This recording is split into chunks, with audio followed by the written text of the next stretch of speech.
Bienvenidas y bienvenidos a Sobre Ciencia en TV Ciudad. De vuelta en tierra firme, nos bajamos del Falcon 2 de protagonizar la cobertura periodística de Uruguay Sub-200, esta expedición que cumplió con lo que prometía, llevarnos a ver lo desconocido del mar de nuestro país.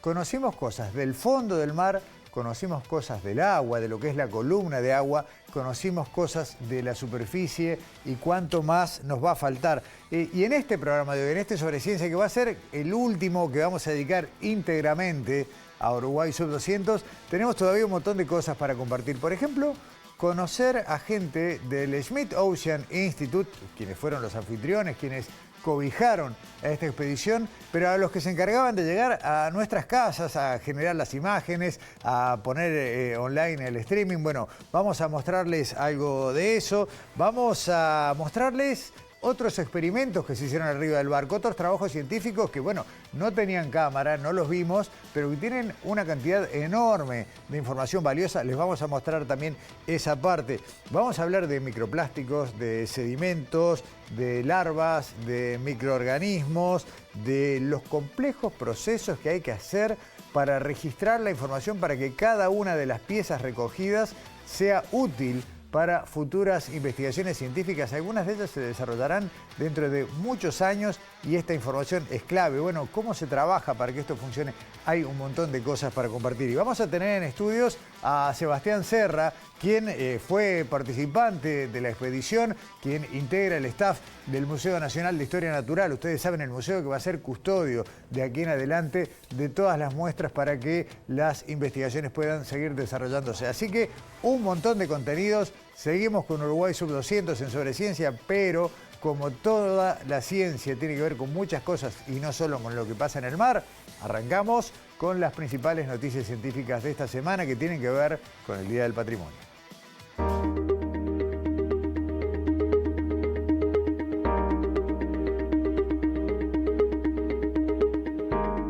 El Día del Patrimonio 2025 en Uruguay se celebra el sábado 4 y domingo 5 de octubre con la consigna 1825-1830 Bicentenario en todos los pagos. Como es habitual, muchas instituciones científicas de nuestro país se suman a estas jornadas llevando adelante diversas actividades abiertas al público. Por ejemplo, el sábado 4 de octubre, el Instituto de Higiene abre sus puertas para celebrar el Día del Patrimonio, este año en el marco del aniversario número 130 de la institución. Habrá actividades para todo público, stands, un laboratorio de época, exhibición de piezas de museo, recorrido guiado y mucho más. Se mostrará cómo se ha contribuido a la docencia, a la investigación y a la extensión en salud a lo largo de más de un siglo. El Instituto de Higiene queda en Avenida Alfredo Navarro 3051 frente al Estadio Centenario.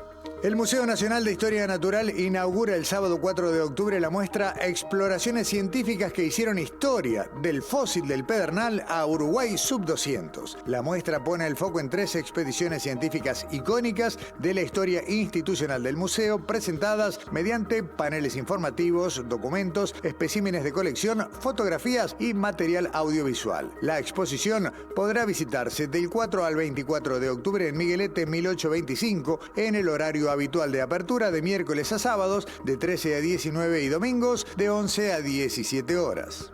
Y el sábado 4 de octubre el Instituto Clemente Estable abre sus puertas de 14 a 20 en su tradicional IPSE abierto. Además de diversos stands y recorridas guiadas por laboratorios, se realizarán varias charlas. A las 14:30, el origen del instituto de los 200 años de la historia de nuestro país, la mitad es compartida con nuestro instituto. A las 4:30, 2025, Año Internacional de la Conservación de los Glaciares. Y a las 5:30, Uruguay Sub-200, expedición submarina en el Falcon 2, exponen investigadoras que participaron de la expedición. Habrá espectáculos también, el ballet folclórico juvenil del Sodre y un cierre con la comparsa Senseribó. El IPSE queda en Avenida Italia 3318. Y el Instituto Pasteur de Montevideo realizará el sábado 4 de octubre una jornada para todo público que tendrá recorridos guiados por laboratorios de 10 a 14 horas. Habrá un bingo científico y una charla vocacional. La ciencia puede ser para mí. También se recorrerá la historia de los microorganismos que se se sabía hace 200 años y qué se sabe ahora. El Institut Pasteur queda en Mataojo 2020 y más información en la web pasteur.uy.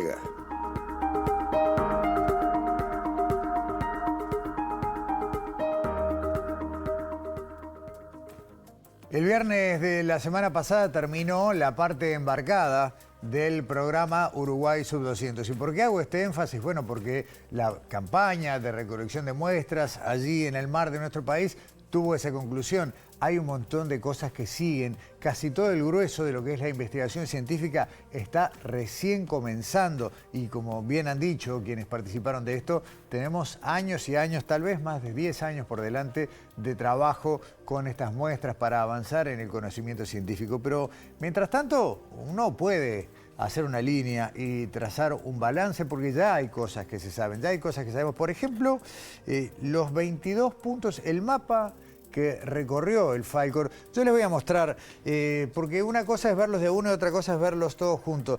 Estos son los 22 puntos que se eligieron para que el Rob Sebastian descienda y tome muestras del fondo del mar. Los que están más en rojo son puntos de profundidad más somera. Este anduvo en el entorno de los 160 metros y me voy a desplazar hasta este último, que fue la última bajada, la que se llamó Estación Esperanza y que fue el lugar donde se alcanzaron los 4.000 metros de profundidad. De hecho, es 1,5 kilómetros por fuera de lo que es la zona económica exclusiva de Uruguay. Pero si vemos la línea, este es todo el recorrido que hizo el Falcor 2 mientras estuvo trabajando. Vemos que hay zonas que están como repasadas porque se hicieron distintos mapeos. Siempre estuvieron prendidos los sonares del barco. ¿Qué quiere decir esto? Que tenemos ahora lo que no teníamos antes. Hay 7.000 kilómetros cuadrados que tienen que ver con una franja que se extiende a una anchura promedio de 3 kilómetros, a veces más, a veces menos, a lo largo y ancho de todo este recorrido y que nos muestra el fondo del mar uruguayo como no lo conocíamos, con un detalle, con un grado de definición que permite encontrar irregularidades que nos eran totalmente ajenas. Para referencia, 7.000 kilómetros cuadrados nuevos que agregamos al mapa de la zona económica exclusiva de Uruguay equivalen a una superficie mayor al departamento de Colonia. Por ejemplo, para referencia, es bastante más que si sumamos la superficie de los departamentos de Canelones y Montevideo. Esto para referenciar que esto que vemos acá como una línea tiene en realidad un correlato de información. El barco venía equipado con 3 sonares, cada uno arrojaba distintos datos y con esto se pudo reconstruir el recorrido que, como vemos, y ya lo sabíamos de antemano, permitió bajar en cada uno de los cañones que ya conocíamos en el fondo del mar de la zona económica exclusiva e incluso bajar a uno que no estaba previsto. Es un pequeño accidente geográfico que no tenía nombre y que ahora recibió el nombre de Falcor Deep, en homenaje obviamente al barco. Esto en cuanto a lo geológico, pero ¿qué otras conclusiones vinieron? Porque hay muchas conclusiones que tienen que ver ya con lo biológico, con las formas de vida, que esto es apenas la punta del iceberg, nunca mejor dicho, de lo que viene a futuro. Pero podemos decir, por ejemplo, que se identifica, esto puede ser un poquito técnico, pero es para tener la referencia. Por primera vez se pudieron ver en vivo arrecifes de coral de agua fría en nuestro país, en nuestras aguas. Están formados por la especie Desmophyllum pertossum, es el nombre de este tipo de corales. Esto a unos 300 metros de profundidad. Estos arrecifes terminan siendo hábitats de una diversa fauna submarina y mucha la vimos, ¿no? En los streaming y en las pantallas y también lo que vimos acá en Sobre Ciencia y en TV Ciudad. La expedición, atentos a este dato, recolectó al menos 200 especies. Se sospecha que unas 30 de ellas, incluyendo 10 nuevos caracoles y una especie de isópodo, son nuevas para la ciencia. El tiempo dirá si esto se confirma, pero estamos hablando de que muchas de las cosas que vimos, tal vez algunas de las que tenemos en este momento en pantalla, sean nuevas para la ciencia, nunca vistas antes. Otro de los puntos altos, muy disfrutado y muy difundido, fue la llegada al naufragio del destructor del D-01, el Row Uruguay, esto a 1.165 metros de profundidad. Y no fue solo lo importante de poder encontrar este naufragio, sino ver cómo se convirtió este sitio en un próspero hábitat para corales blandos y otras especies. Esto también es un gran avance para la arqueología marítima de la región. Se pudieron encontrar hábitats e interacciones de especies que no se conocían. Recordemos que sí sabemos de antemano que nuestras aguas colisionan las dos corrientes, la fría de las Malvinas y la corriente cálida de Brasil. Y esto hizo que a medida que la expedición avanzaba hacia el norte, fuéramos viendo cómo cambiaban los hábitats y poder apreciar cosas que para nosotros eran rarísimas, por ejemplo, los peces de colores. Y me quiero detener finalmente en otro hallazgo geológico que tiene que ver con algo que apareció a los 4.000 metros de profundidad en lo que ya es la llanura abisal, porque ahí se esperaba encontrar una superficie bastante monótona de lecho marino, si bien con algunas formas de vida y demás. Lo cierto es que estas estructuras que aparecieron, como la que estamos viendo en este momento en pantalla, tenían chimeneas de filtración de fluidos y esto permite pensar que en otra época, no ahora, tuvimos en esta zona la presencia de emanaciones de gases y demás que dejaron estos conductos, estas chimeneas circulares. Muchísimas formas de vida en esta zona tienen que ver con lo que son organismos quimiosintéticos, que no viven de fotosíntesis ni de la química orgánica, sino que procesan, se alimentan algunas bacterias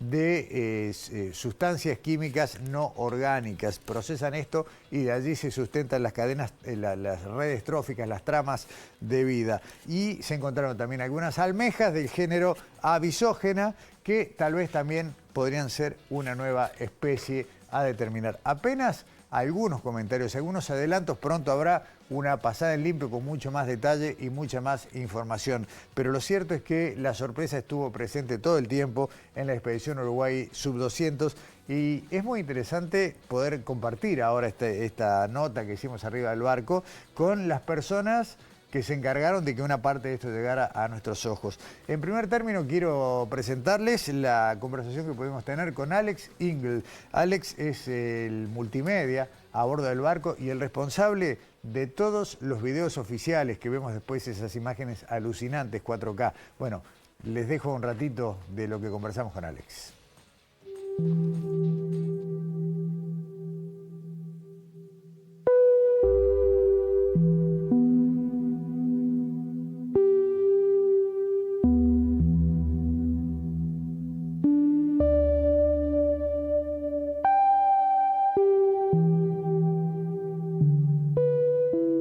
Yeah, so I've been working with the Schmidt Ocean Institute since 2019, starting with Falkor Classic in 2019, and then yeah, with the new ship from the refit in Vigo, I was in the shipyard documenting that process, and then sailed across the Atlantic and yeah, started expeditions on the new vessel.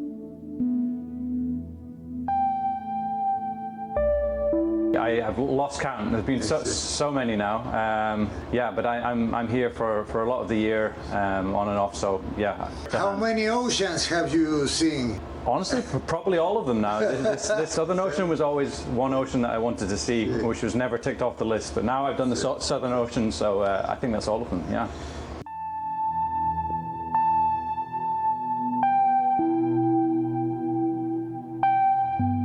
Another thing from a more emotional point of view, a personal point of view, that really touches me about the work we do is the impact it has on children and my own children. So often they'll pick up a book, or they have even a book from school. They've been given school books before, where they open a page and they'll see in there, this is the Schmidt Ocean Institute, this is an expedition Daddy was on. Or they'll pick up a book and there's a beautiful, colourful picture of something we filmed in the deep sea. And that's, yeah, it really makes me very proud about the work we do, and it's amazing to see how we can touch younger generations through the work we do together. So.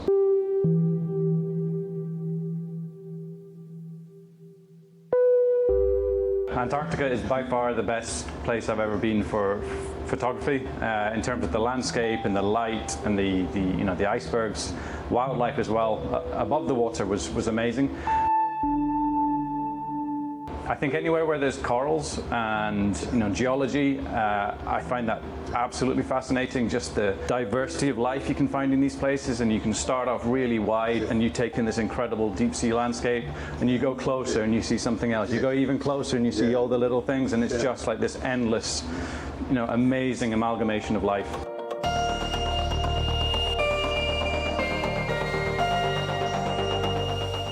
It's a new dimension for your work, using the ROV like a camera.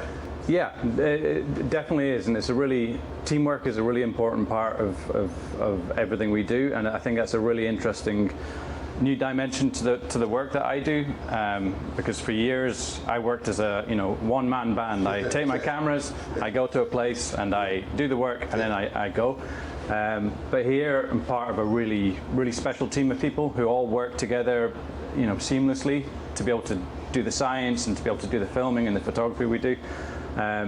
So that's really special, and it's amazing, of course, going from a camera that I can hold in my hands to being part of a team that's using a camera that's the size of a bus. So yeah, that's pretty cool.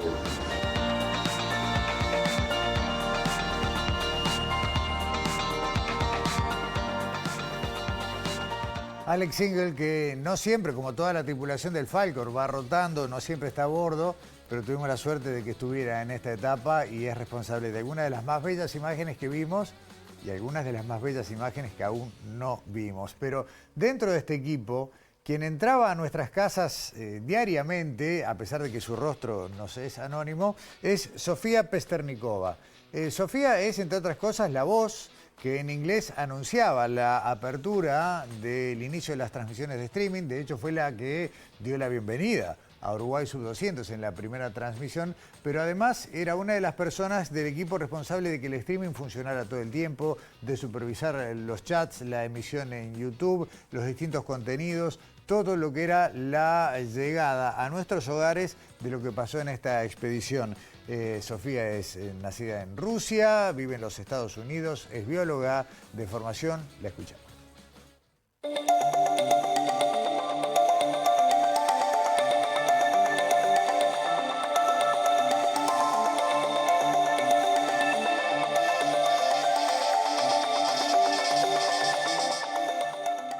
¿Cuál es la característica de hacer ese trabajo en un lugar que tiene conexión satelital, que no es una conexión estándar? Necesito un amor por el mar, obvio. Necesito un amor por los detalles de cada imagen.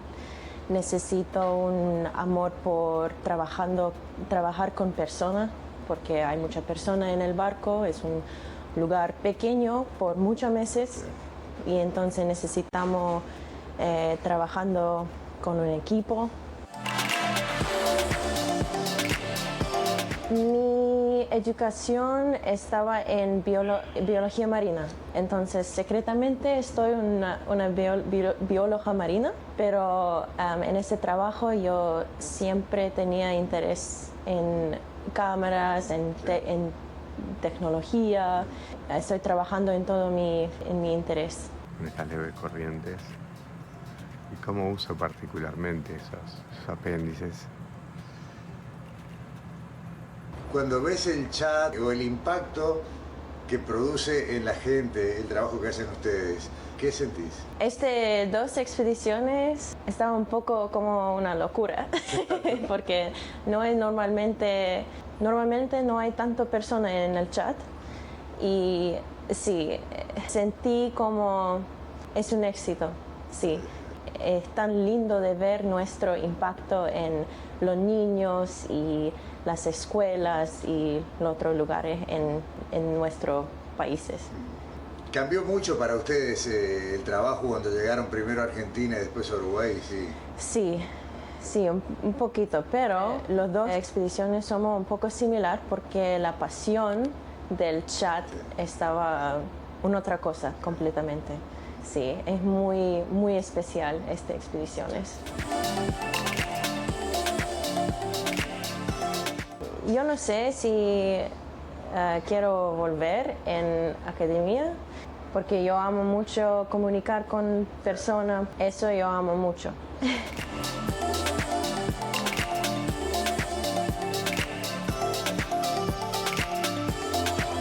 Un poco cumpliendo lo que prometimos, ¿no? Mostrando lo que no se veía en el streaming. Sofía, Alex, la semana pasada tuvimos a Joel y a Mike, dos de los pilotos del Rob.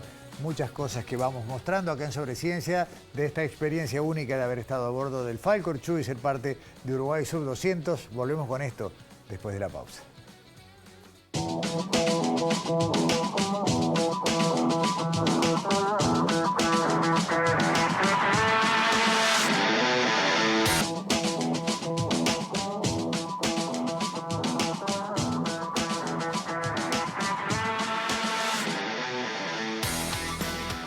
Seguimos en Sobre Ciencia acá en TV Ciudad. ¿Cómo andas, Alexandra Perrón? La bienvenida te la doy yo. Claro, ¿Cómo andás, Gustavo? Es al revés, ¿no? Sí, bueno, nos llovieron los mensajes. Gustavo llegó, está bien, se mareó, se le mueve el piso, está a salvo. Bueno, la verdad que muy felices de que hayas estado. Sí. Muy felices de que hayas estado representando a Sobre Ciencia en esta expedición tan importante. Y quería preguntarte cómo fue tu experiencia como periodista científico en una expedición así. Es una, digo, te lo puedo contestar fácil o difícil, porque en el fondo no es algo que se pueda poner en términos sencillos, porque tratar de entender, digamos, el momento del hallazgo, en qué momento se produce, hay cosas que vos estás al lado de alguien y te das cuenta que está siendo impactado por un hallazgo. Donde más me pasó fue el último día con las estructuras tubulares ahí a 4.000 metros, pero después escuchabas que hablaban, che, bueno, esto, lo otro, y la pieza de acá. ¿Y vos convivías con esas? Claro, a ver, estábamos con la posibilidad de ir al lugar donde estaban viendo las cosas, al lugar donde estaban intercambiando entre ellos, donde estaban analizando, tratando de preguntar sin, bueno, estorbar demasiado, ¿no? O sin que la pregunta sea, digamos, incorrecta en cuanto a lo básico.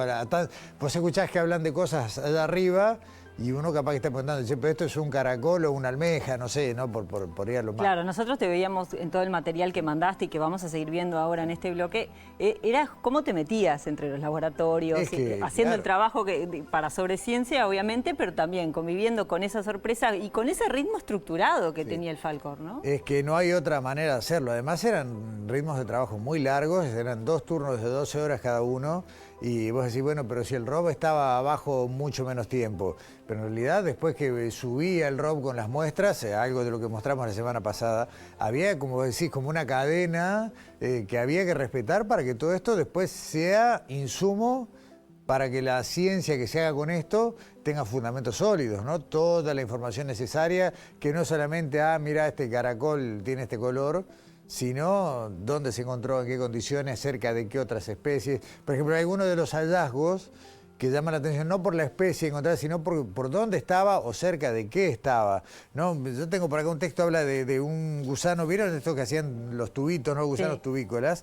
Y el tema que donde aparecieron estos gusanos tubícolas no se los esperaba. Y esto, estoy leyendo palabras textuales, desafía las ideas tradicionales sobre los límites de los hábitats marinos. O sea, había un montón de cosas. Claro. Había un montón de cosas. Claro, y que lo que era trabajar ahí y poderlo transmitir de alguna manera, que nos transmitiste esto, pero la vivencia tuya de estar ahí y de sorprenderte con la sorpresa de ellos y la emoción de ellos. No, y poder ver un montón de cosas que era un poco lo que queríamos hacer arriba del barco, las que no estaban en el streaming, ¿no? Las que no se ven.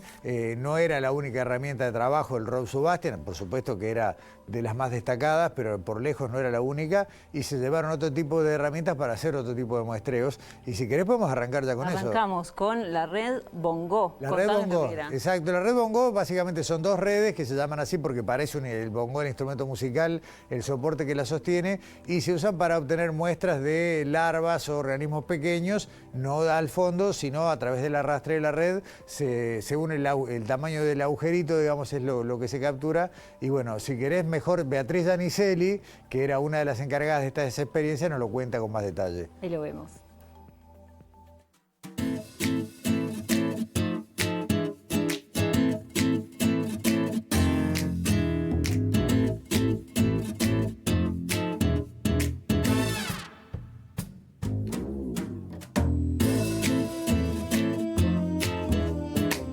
Lo que vamos a hacer aquí es tirar una red Bongo, que es una red bastante común y, digamos, de larga data en oceanografía. Lo que hace es tirar 2 redes, ¿verdad? Y va a ir arrastrando, a hacer un arrastre oblicuo, ¿sí? Hasta 100 metros de profundidad aproximadamente.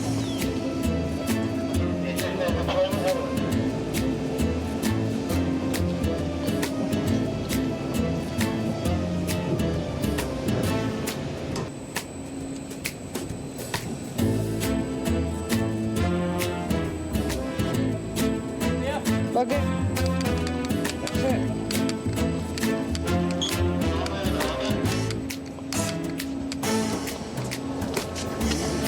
It's happy, it's good for you, the orientation. Okay, so I think, what do you think, it is like 30 degrees? 40.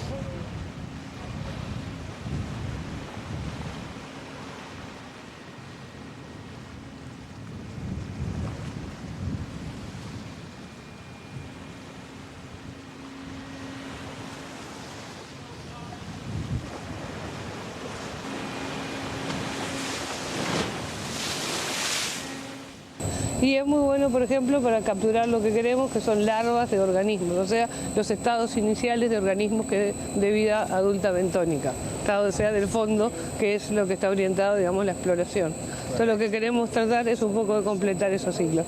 Esto se usa, digo, tradicionalmente en los buques de investigación hace muchísimos años, es una tecnología ya, digamos, que bien conocida.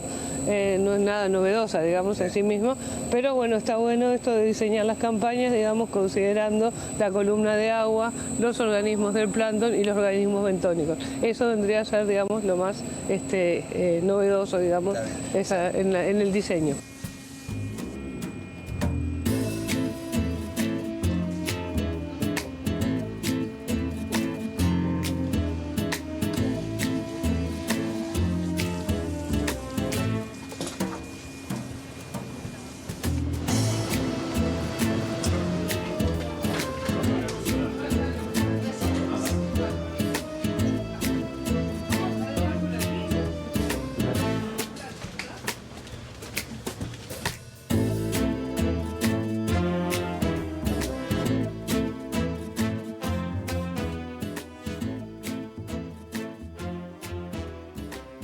Viste, Alexandra, que Beatriz habla de formas de vida planctónica y formas de vida bentónica que definen a las que viven flotando en el agua, en la columna de agua, y las que viven en el lecho. Esas serían las bentónicas y las planctónicas son las que flotan. ¿Qué tanta profundidad alcanzó esta red? No, la red no baja mucho. O sea, en este caso, en este particular que estamos viendo, se tomaron muestras más o menos a 150 metros. La red es arrastrada. El barco enciende motores, la arrastra, pasa, digamos, lo que se quiere atrapar por esos dos bongos huecos y van quedando atrapados en la red y después veías lo que nosotros le decimos el verdín, ¿no? Se iba arrastrando con la manguera para quedar en esos recipientes que estaban abajo y a veces muchas son larvas de formas de vida que después viven en el fondo del mar. Claro, que se analizan en esta segunda etapa de la expedición que comenzó a partir de ahora, ¿no? Exactamente. Y este era uno de los experimentos. Hubo otro, el de la red manta, que no la pudimos ver porque se rompió. Cuando tuvieron que salir a rescatar, tuvieron que tirar una lancha al agua porque se rompieron las lingas que la sostenían. Esa era la ventaja de estar ahí. Claro, casi se pierden, no pudimos filmar nada porque, de hecho, bueno, fue bueno que la pudieran rescatar a la red manta, que era otro tipo de muestreo también. Pero hay otro muestreo muy interesante, que es la Rosetta CTD, y si querés vamos empezando a ver. Sí, porque una cosa que confundía era, nosotros veíamos estas botellas que toman muestras de agua, las veíamos algunas en el ROV, pero no son las mismas que están en esta Rosetta. Claro, exacto. Estas botellas, su nombre es las Niskin Bottle, las botellas Niskin, tienen una tapa en su parte superior y otra en la parte inferior. Había 6 en el ROV, más chiquitas, pero esta es la propia Rosetta CTD, a tal el nombre que se le da a lo que estamos viendo en pantalla. Esta roseta baja a la profundidad que se desee, en este caso, si no me falla la memoria, creo que fueran cerca de 2000 metros de profundidad.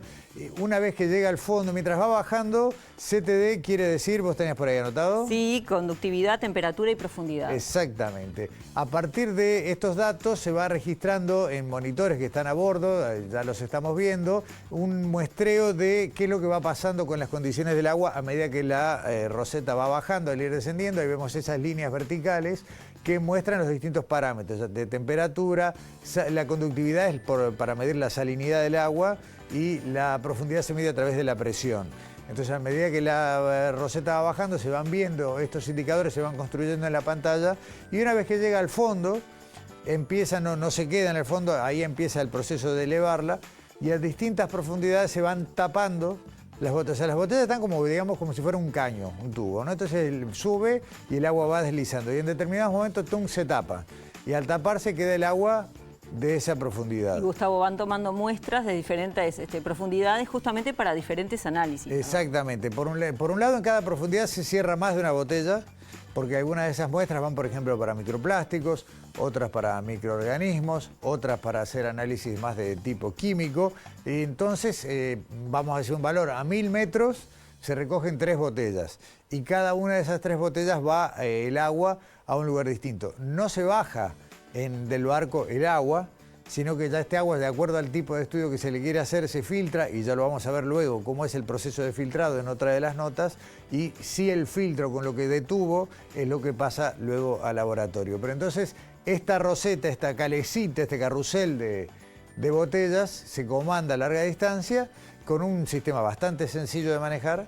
Y bueno, pero igual forma parte de esta maravilla que es el Falcor, ¿no? Porque toda esta posibilidad de análisis de diferentes cosas con esa justa medida, digamos, ¿no? Y una de las tantas cosas que se van a investigar en estas muestras de agua que tomaron estas botellas son los microplásticos, ¿no? Que tanto nos preocupan. Exacto, y justamente Juan Pablo Lozoya, que es a quien estamos viendo en este momento transportando las muestras de agua, bueno, se las está llevando, le decían Azkaban, a su laboratorio. Imagínate por qué. Era un poco un laboratorio, si querés, tal vez el menos agradable en cuanto a climatización, pero tenía sus porqué. Y ahora lo vamos a ver, porque Juan Pablo Lozoya nos habla de microplásticos, de cómo se investiga, de qué es lo que se hace en el barco, qué es lo que se hace después, y vamos a ver, mientras él nos cuenta, las imágenes del proceso de filtrado del agua. Así que lo compartimos. Lo vemos.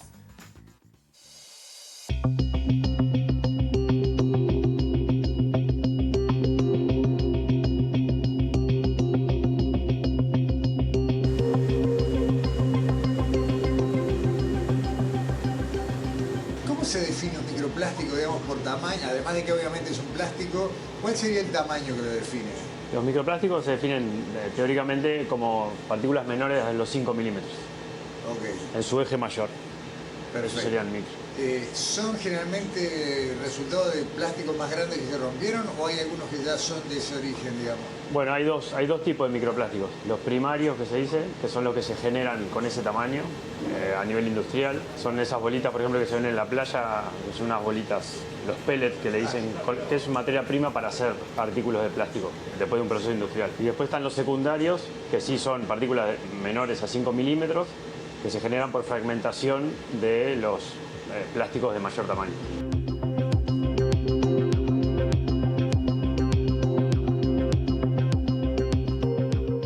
En base a lo que ya se sabe, la bibliografía de otras partes del mundo, ¿hay algún lugar en el cual sería sorprendente que hubiera o ya sabemos que hay en todas partes? Tristemente ya hay registros de microplástico en cañones, que es la particularidad de esta campaña. Y de hecho uno de los principales sumideros de estos microplásticos se está argumentando que podrían ser los fondos de los cañones y los fondos abisales. Que es por otra parte donde arranca la trama trófica. Hemos visto a lo largo de esta campaña que una cantidad de especies se alimenta justamente de lo que se deposita en el lecho y ahí arranca la trama. Sí, de hecho son lugares que, aunque son remotos y desconocidos, digamos, o muy poco conocidos y explorados, son también fundamentales y críticos en el funcionamiento de estos ecosistemas de profundidad. Entonces, claramente asociado a los plásticos, no es que llegan al fondo del mar o de los océanos, que no hay nada y no es un problema, sino que, como vimos, hay mucha biodiversidad, hay muchos organismos y los efectos pueden existir claramente.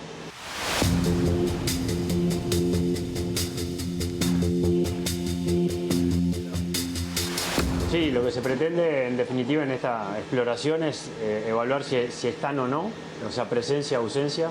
El paso siguiente es cuantificarlo en densidades, por eso medimos o filtramos volúmenes conocidos de agua en distintos lugares o tomamos volúmenes de sedimento establecidos y unificados, estandarizados para poder cuantificar el número de partículas por esas cantidades de material. Y después el paso siguiente, que es el gran desafío, que lo vamos a explorar con colegas del mundo de la química, es establecer o definir los polímeros de los cuales están hechos esos microplásticos que al final del día esperamos no encontrar, pero que probablemente estén, como te decía al principio, hay registros en artículos científicos, en otros lugares, otros cañones donde la presencia ya ha sido identificada.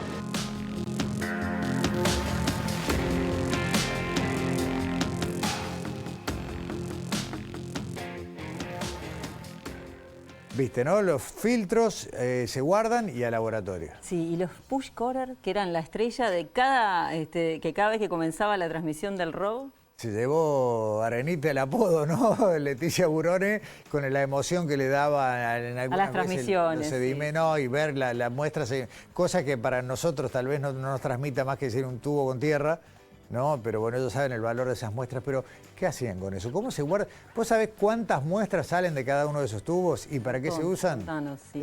Mira, hablamos de esto con Claudia Piccini, que era la investigadora del Clemente Estable, que estaba a bordo, también experta en microbiología, experta en agua. Estuvo toda la expedición. Sí, estuvo toda la expedición, sí. Y la agarramos trabajando con los push corers. ¿Lo vemos?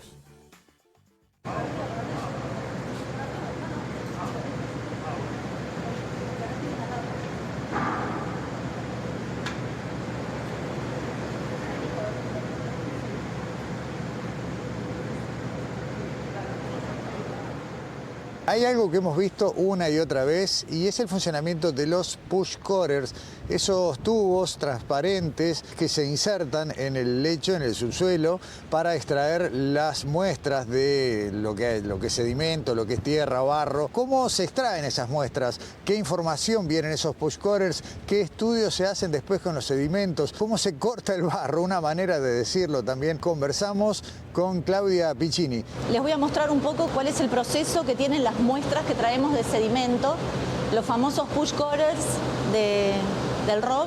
Lo que hacemos, por ejemplo, este sedimento pertenece al sitio donde ayer encontramos los gusanos quimiosintéticos. Entonces sacamos muestras de ahí que vamos a separar en distintas, además de en distintas fases, para distintas aplicaciones. Una de ellas es ver, por ejemplo, si las bacterias que el gusano tiene, simbiontes, están en el ambiente, cómo ocurre esa adquisición del simbionte. También vamos a medir los gases, la concentración de sulfídrico, si hay metano.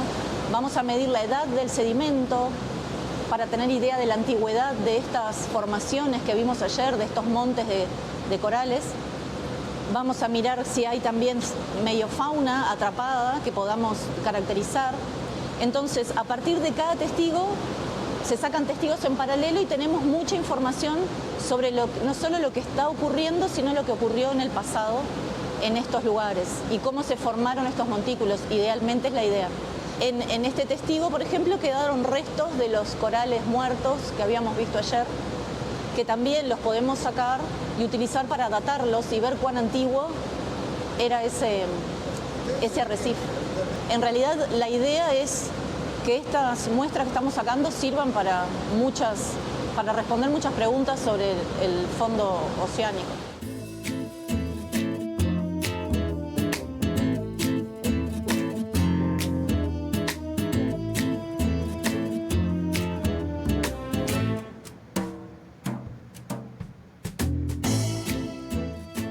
Entonces, los productores primarios aquí no es los organismos que hacen fotosíntesis, sino las bacterias. Aprender sobre estos sistemas nos enseña también sobre cómo pudo haber sido el origen de la vida, sobre la simbiosis que dio origen a la diversidad de la vida, porque tenemos la diversidad que tenemos porque somos comunidades de organismos, cada uno de nosotros. Mi intención es esa, es como aprender de la cooperación entre los distintos organismos.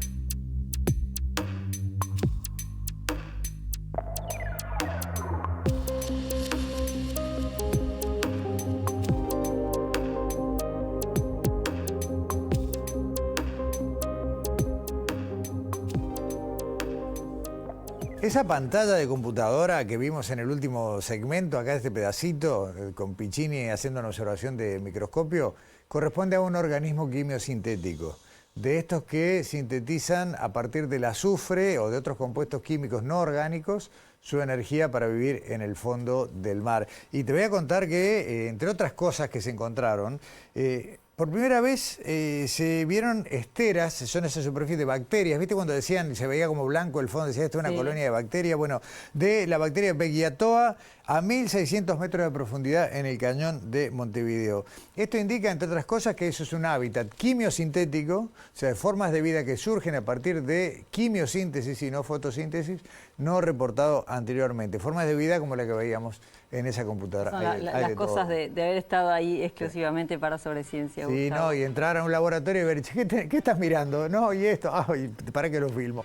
Era más o menos así. Y extrañamos mucho las transmisiones, tal cual lo decían ellos, ¿no? Que la íbamos a extrañar, y ahí había todo un trabajo previo, porque el ROV no podía bajar en cualquier lugar.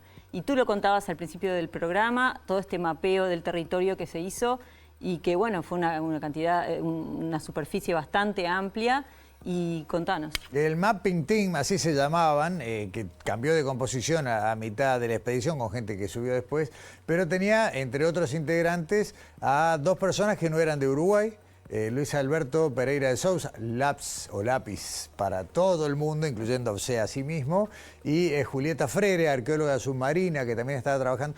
Y ese equipo, junto con gente de nuestro país que trabajaba con ellos, era el que recibía toda la información de los sistemas, de los 3 sistemas de sonar que tiene el barco, más el sistema de perfilado.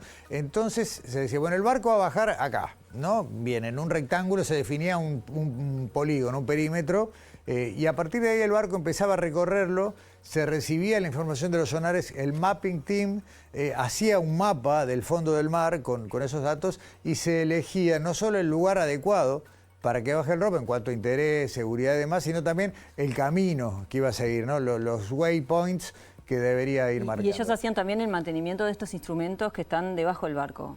No, es que esos son inalcanzables. O sea, ellos recibían la información de los sonares. El barco tiene como una especie de segundo subsuelo externo, es como algo que se le adhirió abajo.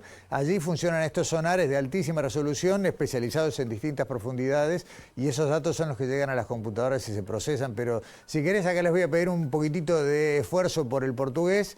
Nosotros le entendemos muy bien a Labs, pero parece que no es tan claro. Y a Julieta, el integrante del Mapping Team. Y lo vemos y lo escuchamos con atención.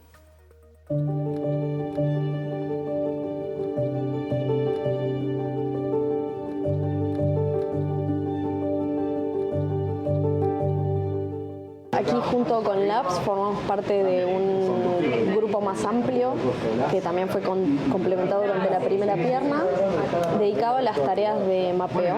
Entonces, cada vez que se planificaba una inmersión del ROV Sebastián, la tarea inicial era recolectar datos de batimetría, es decir, de profundidades del lecho marino, y de cuáles son las formas que caracterizan las áreas de interés, para poder planificar tanto la seguridad y logística de la operación del ROV, como conocer un poco más de los paisajes por los que iba a circular el ROV. ¿Qué tiene este barco de especial para los trabajos de mapeo del fondo marino y demás? ¿Con qué herramientas trabajaron? Esse barco é muito bem equipado, né? Ele tem 3 multibeams, coleta informações melhores em profundidades distintas, né? Então, quando vamos, na maior parte do tempo, estavam todos os equipamentos ligados, mas os dados melhores, quando estamos em águas profundas, vêm de um dos equipamentos, que é o M124. Se estamos em águas rasas, someiras, é o 2040. E águas intermediárias, 2.000, 1.500 metros de profundidade. Había algunas estaciones predefinidas por los principales investigadores. A partir de esos puntos que teníamos, armamos polígonos, áreas de interés que fueran factibles para la operación de mapeo, que no sea demasiado largo en el tiempo. Entonces tiene que ver con un cálculo de qué sonar usar, durante cuánto tiempo y cómo planificar la ruta.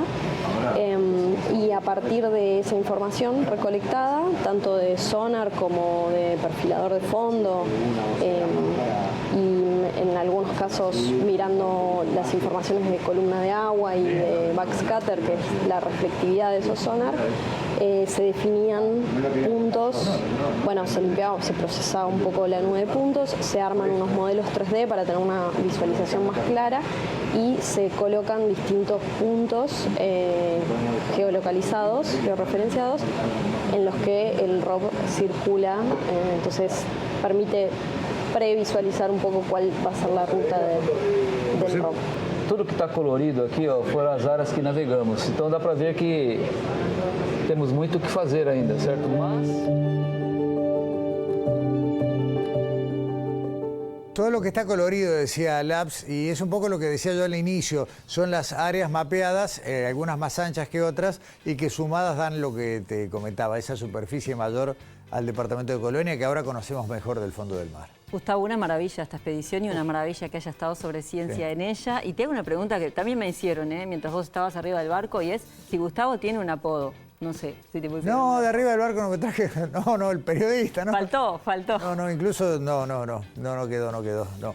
Pero una de las cosas no científicas que estuvo muy linda fue haber compartido los procesos creativos del artista en el mar, de Alejandro Balvis, que terminamos compartiendo el lugar de trabajo, lo cual fue fabuloso para mí, porque no solo que era un lugar muy lindo. Y que emocionó muchísimo en esa última transmisión del ROV. El día antes de esa transmisión habíamos tenido la oportunidad de hacer un registro, que es lo que vamos a compartir ahora, de esta canción de Yanura Bizal, una de las que compuso arriba del barco, arregló y todo. Y si te parece, vamos a la tanda con Yanura Bizal, filmado en el puente de mando del Falcon 2 y por supuesto con su autor e intérprete Alejandro Balvis.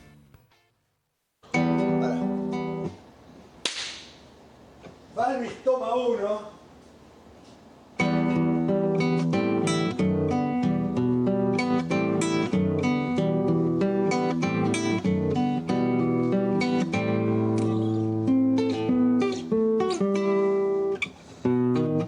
Llega desde el azul profundo, donde la sal, donde no hay luz. ¿Qué va a pasar con este mundo si lo ignoras, si no estás tú?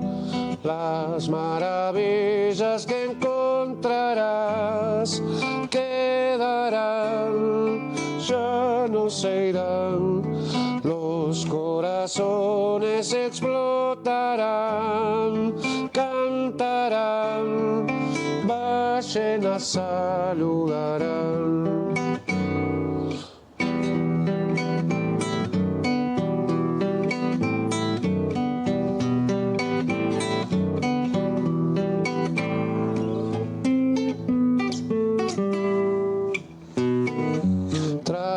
Escondidos los colores, verde fugaz, rojo punzó, sublimando los dolores de nuestro mar, de esta canción, iluminando la oscuridad abisal como un rumor. Ojos que bañan la humanidad, conocer nos hará libres de amar.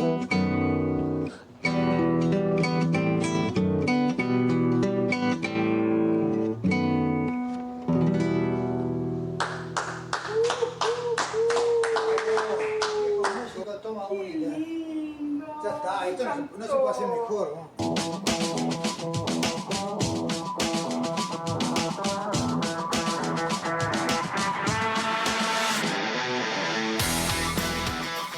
Dentro del grupo de gente que trabajó en Uruguay Sub-200 a bordo del Falcon 2 había algunos que ocuparon muchas posiciones y uno los podía ver en muchos roles diferentes. Uno de ellos está aquí sentado y no quiero dilatar la presentación.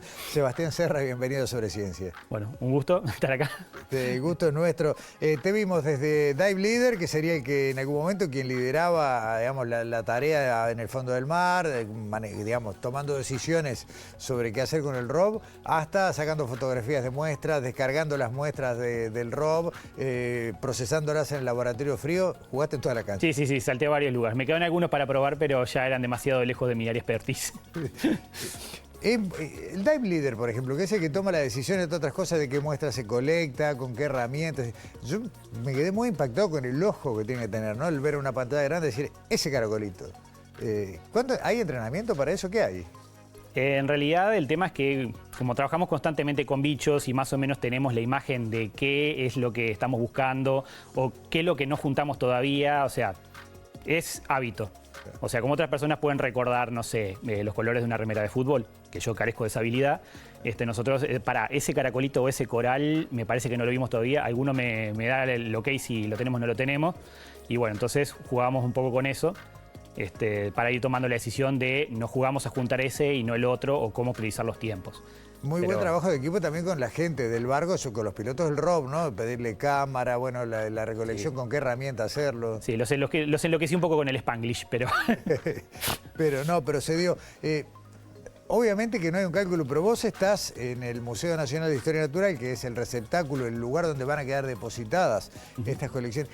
¿Hicieron alguna cuenta, ya sea de o colecciones, o aunque sea de frascos que ingresaron al museo a partir de esto? Mirá, hacía logímetro en términos de frascos. Estamos hablando de tamaños medianos, como aquellos que viste, los de tapita blanca y eso, por lo menos 1200. Por lo menos. Después también acordate de que hay muchas muestras de que en realidad vienen en conjuntos. Claro. O sea que eso después al análisis se verá que una cosa que nos parecía que era una eran 5 y eso se seguirá ampliando. Y después están todas las muestras genéticas, otros animalitos chiquitos que iban en otro tipo de recipientes menores. O sea, el número es bastante más alto, pero todavía no tenemos el recuento de todo lo que llegó, que es una cantidad realmente. ¿Y hay infraestructura en el museo para la conservación de todo esto? Porque una cosa es decir, una estantería para meter 1000 frascos, que ya de por sí es grandota, pero muchos de ellos tienen una atmósfera controlada, por ejemplo. Sí, por suerte, en este momento en el museo, en el edificio nuevo, en la parte que se está remodelando y todo lo demás, se está previendo justamente ese tipo de infraestructura. En lo que ya está colonizado, que son las áreas que vos creo que ya has visto en algún momento, tenemos climatizado, 50% de humedad, más o menos, 20 grados durante todo el año. O sea, tratamos de estabilizar ahí el ambiente para que las variaciones ambientales dentro del recinto sean las mínimas por una cuestión de mantener lo mejor posible las muestras. Lo mismo el hecho de que no entre luz solar por ninguna de las ventanas, lo cual hace, como comentábamos hace unos minutos, que no sepas qué momento del día estás viviendo, pero justamente lo mínimo básico de colecciones que se tiene que esperar es justamente eso. Vuelvo arriba del barco. Vos hablabas de un ojo entrenado y de los años de ver un montón de cosas y ir tomando decisiones. ¿En algún momento algo de lo que se veía decís, esto no lo vi nunca? Buena parte, es difícil. Buena parte de eso. Sí. O sea, yo vengo más acostumbrado a trabajar con animales continentales, arroyos, ríos y demás. Por trabajar en las colecciones, ya muchos organismos marinos los tengo bastante presentes. Y algunos de formatos que digo, me parece que es una cosa rara, porque recuerdo haber visto solamente uno en colección o no. O de todos esos días anteriores, en la medida que íbamos colectando, ya muchos fui afinando el ojo de qué detalles tener presente. Pero es eso, por cosas que no había visto antes, la inmensa mayoría, en vida, la inmensa mayoría, nunca las había visto. En frasco, algunas de ellas ya en el museo existe algún ejemplar histórico, pero están marrones, por la propia conservación o por la antigüedad. La nota que hicimos arriba del barco, que vimos acá en Sobre Ciencia la semana pasada, vos aclarabas ese tema de los colores, lo importante que es un buen registro fotográfico, porque el color es de lo más difícil de preservar, ¿no? Exactamente. Y en muchos casos resulta ser distintivo. Claro. O sea, hay especies de distintos animales u otros organismos que la diferencia más notoria para reconocer una de otra es justamente los patrones de coloración.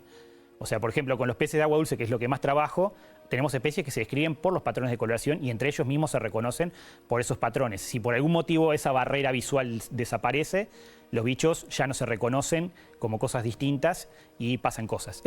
Te voy a hacer una pregunta que sé que tal vez sea la de más difícil respuesta porque no es científica, es administrativa. Chan, chan. Pero ¿hay arriba de la mesa alguna instancia a futuro en el cual le podemos decir a la gente, bueno, ¿van a poder ver algo de lo que vino del fondo del mar en el museo? Las ganas están, después veremos cómo llevarlo a cabo, pero sí, ganas de mostrar las cosas tenemos.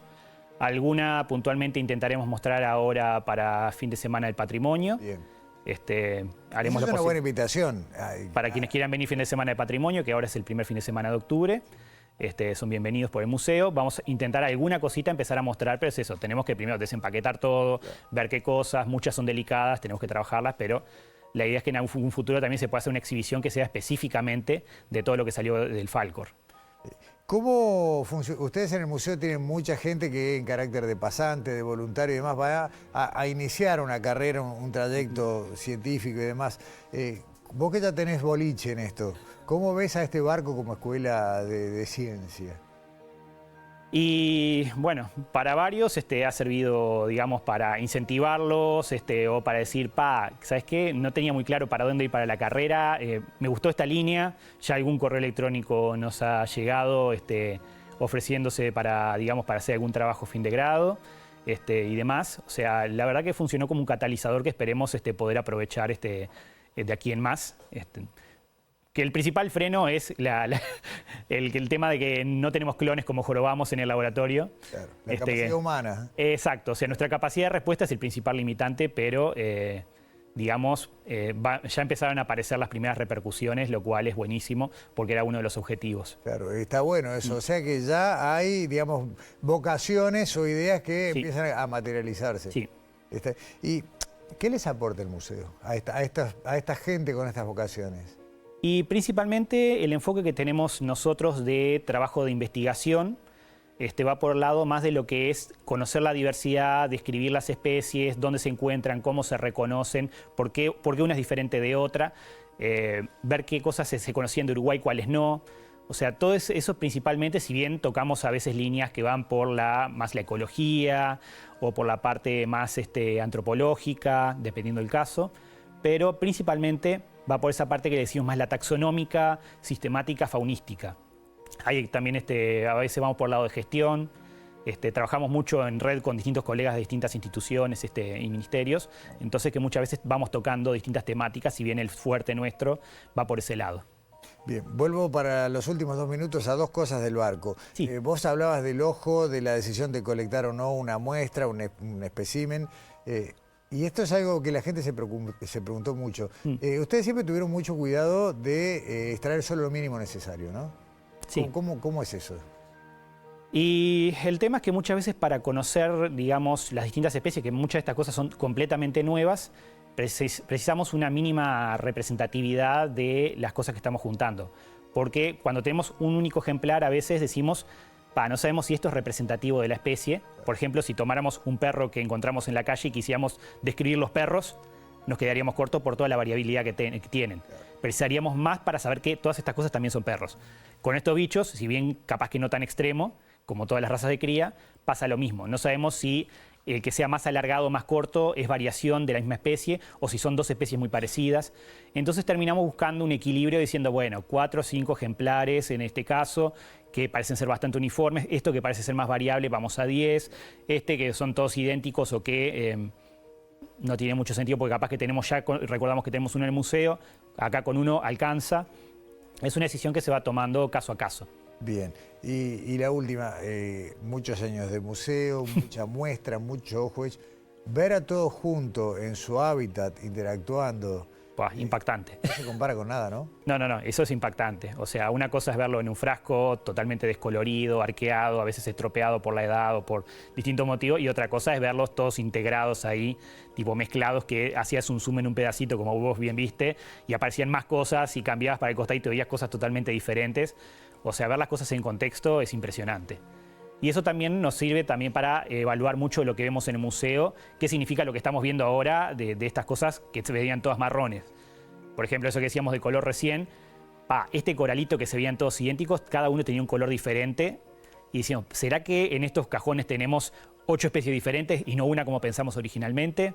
O sea, nos da ese tipo de información, más del bicho en su contexto, en su hábitat, o a veces ver los hábitos, que muchas veces para plantear una hipótesis, no sé, de esto es una especie diferente de otra, a veces los hábitos del animal pueden ser un indicador de estamos frente a 2 cosas diferentes. Ojo al gol, revisa esto con más detalle. O sea, la biología del animal también es parte de la información que utilizamos a veces para, digamos, atacar nuestras preguntas de investigación. Sebastián Serra, te queremos dar un presente de Sobreciencia por habernos visitado, un mousepad para que pongas ahí en el museo, tengas a mano. Agradecerte no solo la presencia en el programa, sino agradecerte, bueno, haber sido parte de esta expedición, ponerle el lomo al museo como tanta gente que lo hace a diario, los que suben al barco y los que no. Y nada, y bueno, que preparen algo lindo para el patrimonio, que podamos decirle a la gente, miren, ¿quieren ver un poquitito así? Haremos lo posible.